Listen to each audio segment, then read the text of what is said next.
నమస్తే డాక్టర్ గారు, మానవ శరీరంలో కిడ్నీల పాత్ర ఏంటి? కిడ్నీ హెల్త్ అనగా ఏంటి? కిడ్నీలు రెండు ఉంటాయి, అందరికీ తెలిసిన విషయం.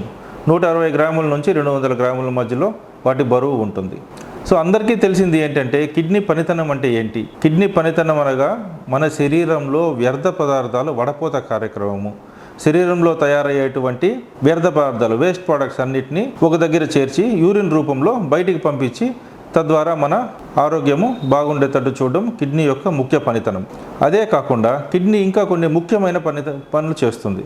వాటిల్లో బ్లడ్ ప్రెషర్ రెగ్యులేషన్ అంటాం. బ్లడ్ ప్రెషర్ రెగ్యులేషన్ అనగా మన శరీరంలో ప్రెషర్ ఉంటేనే అన్ని అవయవాలకి రక్త ప్రసరణ సరిగ్గా ఉంటుంది.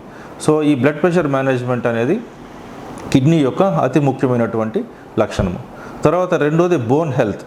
మనం ఆహారం తిన్నప్పుడు ఆ ఆహారంలోంచి కాల్షియం అబ్జర్వ్ చేసుకొని ఆ కాల్షియం ఎముకల్లో బలపడి, అంటే ఎముకల్లో స్థిరపడి తద్వారా ఎముకలు బలపడడానికి దోహదం చేస్తుంది. సో కిడ్నీ బోన్ హెల్త్ని కూడా కాపాడుతుంది.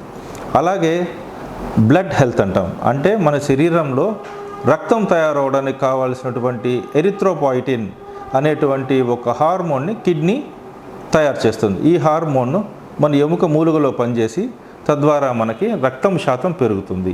సో కిడ్నీ యొక్క ముఖ్యమైన 4 పనితనాలు మీకు వివరించడం జరిగింది. వ్యర్థ పదార్థాలు బయటికి తోయడము, బోన్ హెల్త్, బీపీ రెగ్యులేషన్, అలాగే బ్లడ్ హెల్త్ అనగా శరీరంలో రక్తం పెరగడానికి దోహదపడుతుంది. ఇవి ముఖ్యమైనటువంటి విషయాలు.